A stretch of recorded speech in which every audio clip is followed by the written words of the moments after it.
Good day, everyone. Today, I will be presenting to you a research study about the seismic monitoring tool for the tidal force aquifer level changes in the Rio de la Plata coastal plain in Argentina.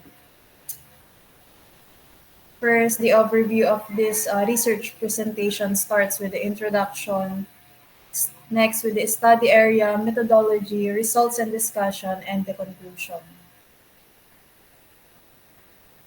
In many coastal areas, people rely on underground water sources, which we call the aquifers. And these aquifers are used for drinking, farming, and the daily use. However, because they lie beneath the surface, these aquifers are challenging to study and keep track on, especially when the ocean tides are already involved. So this study evaluates the ambient seismic noise, which is a non-invasive method of understanding the subsurface activity by using the ground's natural vibrations. For the study area of this study, it focuses on the Rio de la Plata coastal plain. So as we can see from this topographic map, it shows the coastal plain at altitudes below the 5 meter above sea level, the continental plain and their position in the South America. The black dashed line delimits both the geomorphologic domains and represents the paleoscarp. Then the blue star represents the location of the seismometer installation sites. Next, the white star represents the location of the hydrometric station, while the smaller yellow star represents the position of the water well data.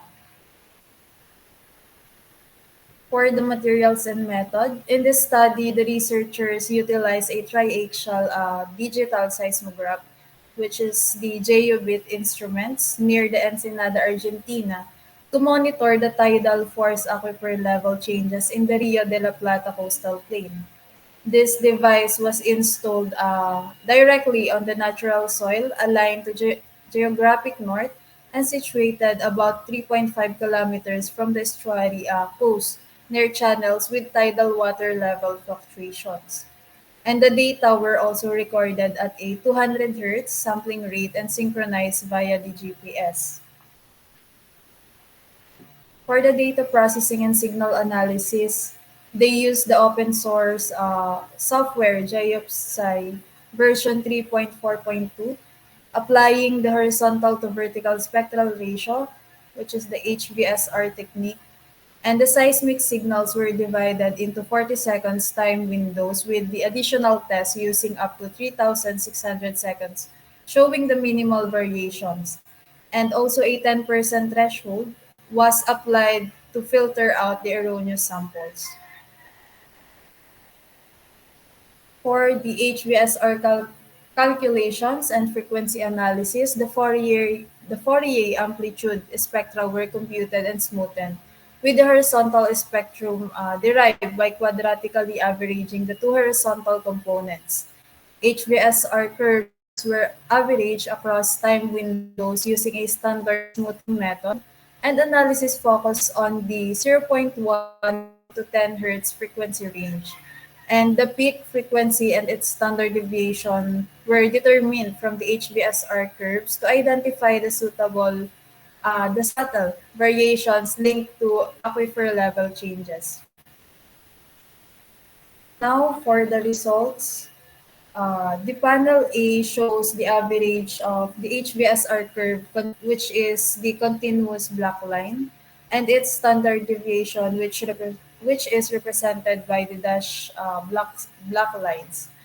In this plot, it is indicated the P0 and P1 peaks, while on the panel B, it shows the Fourier spectra of the individual components, where the red line represents the vertical component and the black lines represent the horizontal components.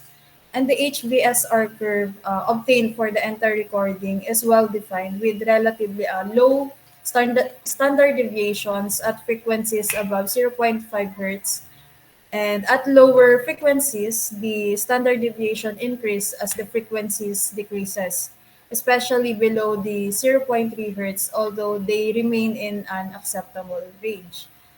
Next, the HVSR curve obtained shows the two clear peaks, one at a low frequencies, which we refer to as the P0, and another at higher frequencies, which we refer to as the P1.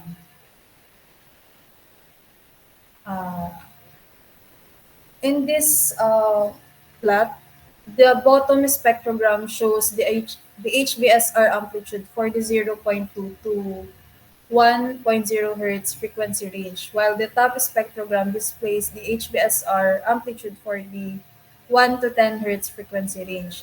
And in both spectrograms, the x-axis represents the time, which spans around approximately October 20 to October 23, 2021, with a specific time at each point is indicated along the axis. And in the y-axis, it represents the frequency with the bottom spectrogram covering lower frequencies, zero point 0.2 to 1.0 Hz, and the top spectrogram covering higher frequencies ranges from 1 to 10 Hz. And the color intensity indicates the HVSR amplitude as shown by the color scale on the right of each spectrogram, which is warmer colors like red, orange, and yellow represent the higher HVHR amplitudes, while the cooler colors like green and blue represent the lower amplitudes. And lastly, for the column peak 0 and peak 1, the plot of A and B shows how the frequency of peak 0 and peak 1 changes early over the recording period. The solid line represents the mean frequency value at each R, while the dashed line indicate one standard deviation above and below the mean, providing a measure of the frequency's variability. For the V and E plot, this plots displays the corresponding early variation in the HBSR amplitude at the frequency of peak 0. Similar to the plot A, the solid line also shows the mean amplitude and the dashed lines represent one standard deviation.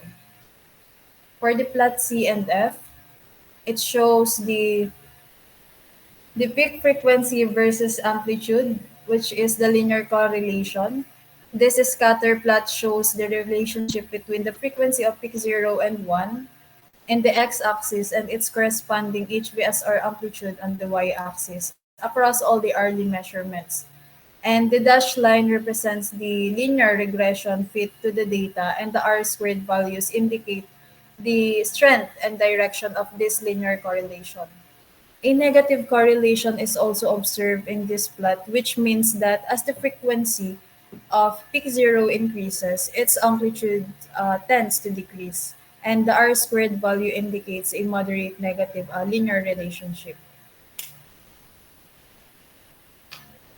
So for the discussion, as you can see from the top panel, it is the tidal influence on the aquifers. So this cross-section shows us how the tide levels affect the groundwater in a coastal area.